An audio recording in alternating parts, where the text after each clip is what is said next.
A very good morning to all of you, my dear students. This is Aisha, and I am here with one of the Olympiads exams resource book. Okay, so let us see if we can solve these answers or not, depending upon the already the things that we have learned so far in the heat chapter. Okay, so let us solve. Let us answer some of these questions. Let us go to the first one. Which of the following conditions enables heat to flow from one body to another identical body? So here, as we know that heat flows from one body to another, so what is that condition? What is that criteria which allows the flow of heat? So let us see the options.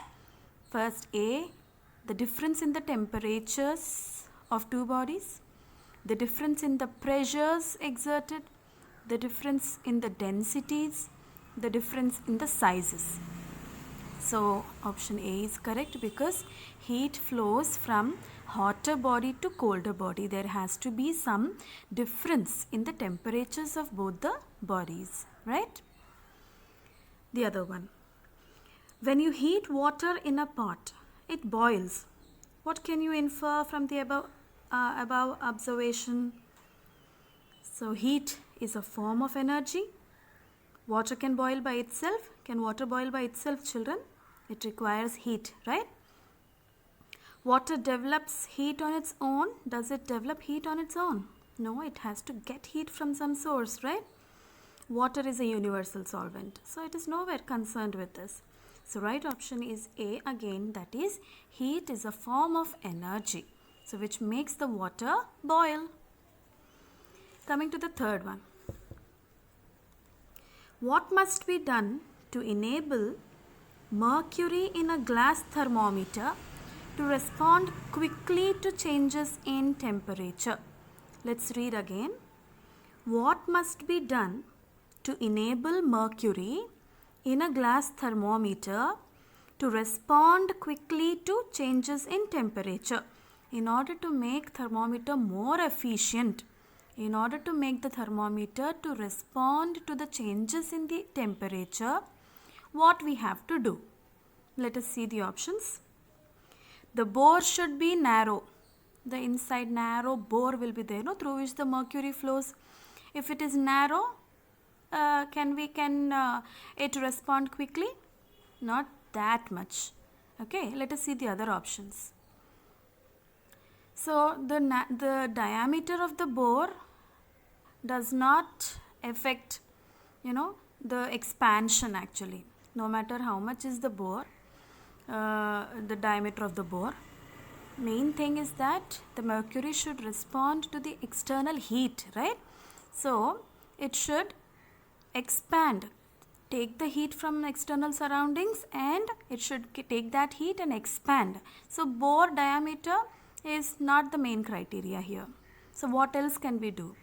The wall of the stem should be thin. So the wall of the stem should be thin.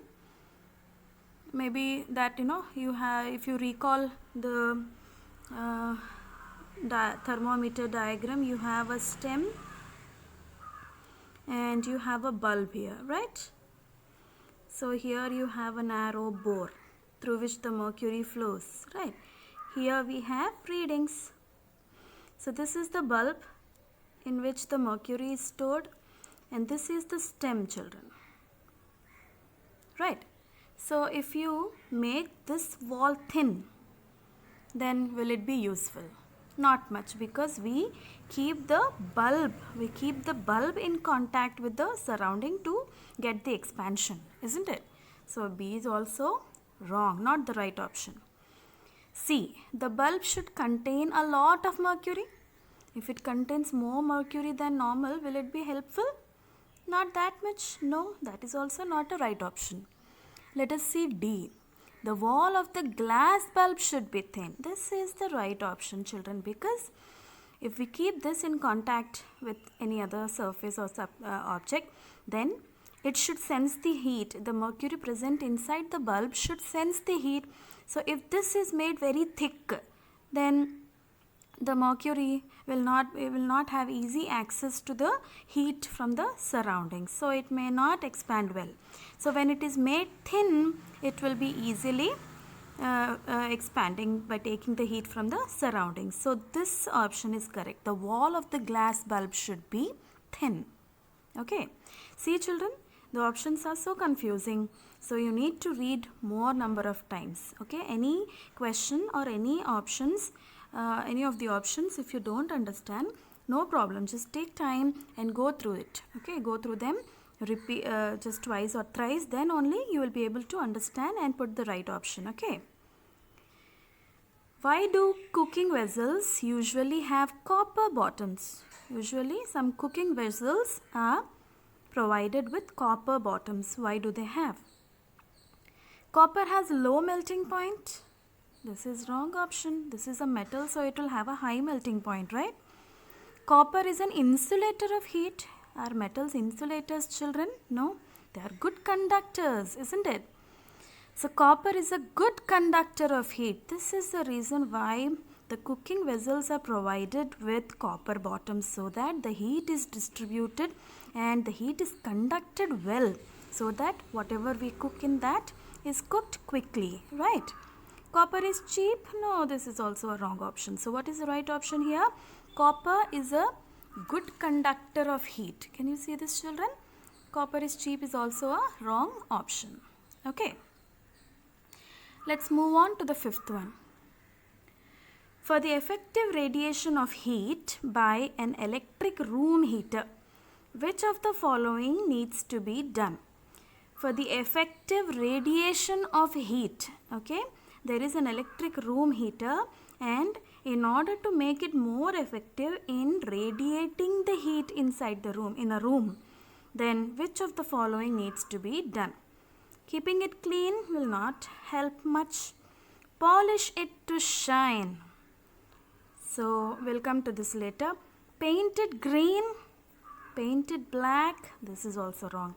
Polishing it to shine will help you, because shiny bodies or well polished shiny surfaces, they are very good radiators of heat. They radiate the heat that is generated in an electric room heater, and that is the reason why it becomes more effective. Okay.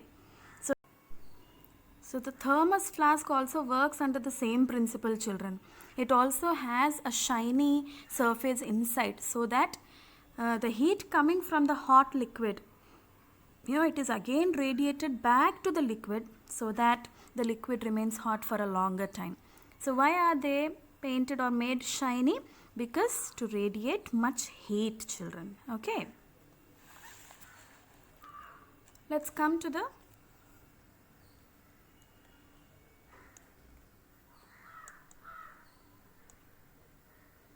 sixth question here. So, what is the measure of degree of hotness or coldness of a body called? So, what is the measure of the degree of hotness or coldness of a body called? So, we know that the degree of hotness or coldness of a body is called temperature. Is called temperature, right?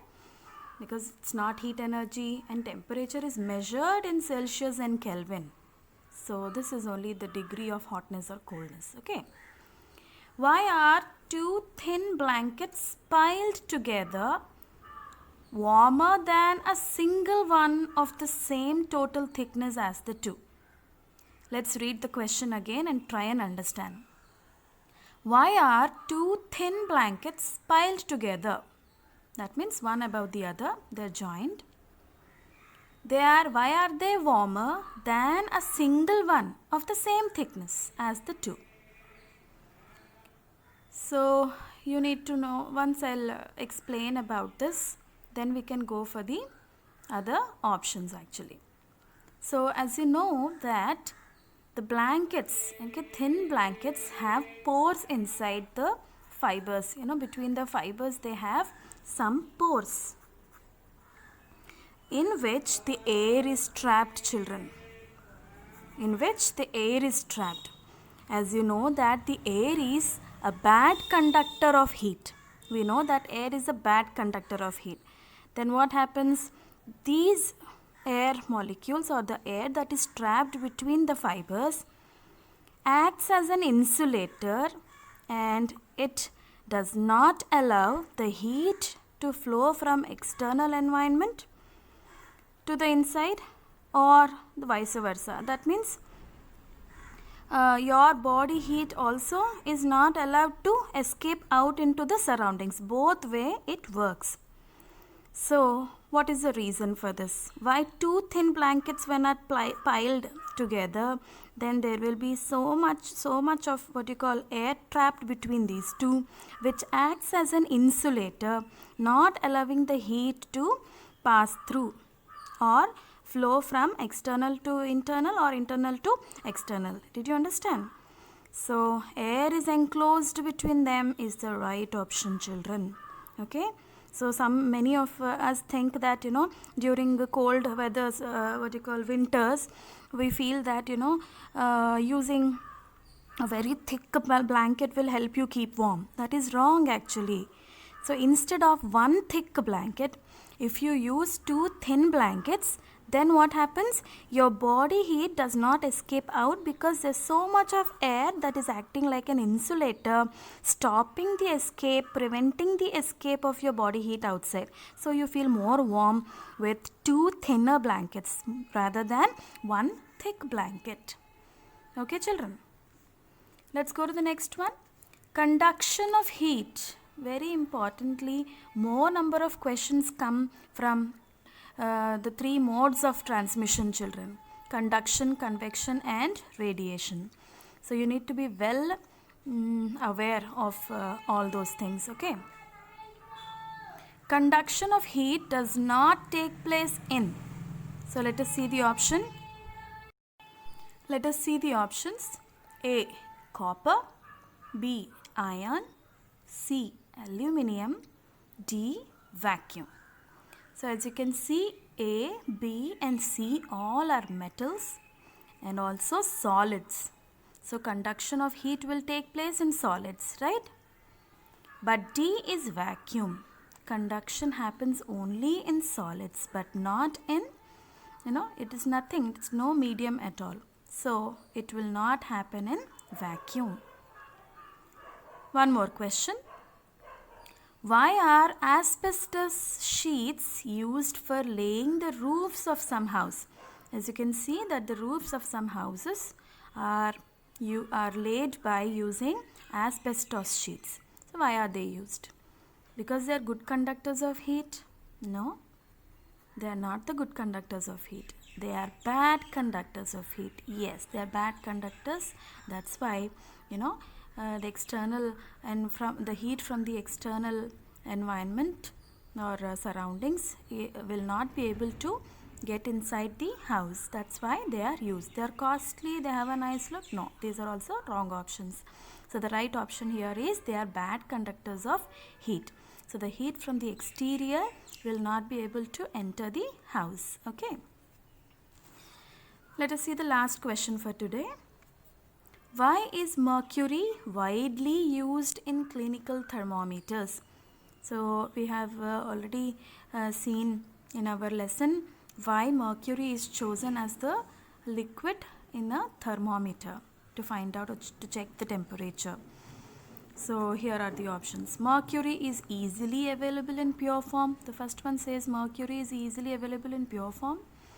Mercury is opaque. Okay, so that we can see nicely where it is rising.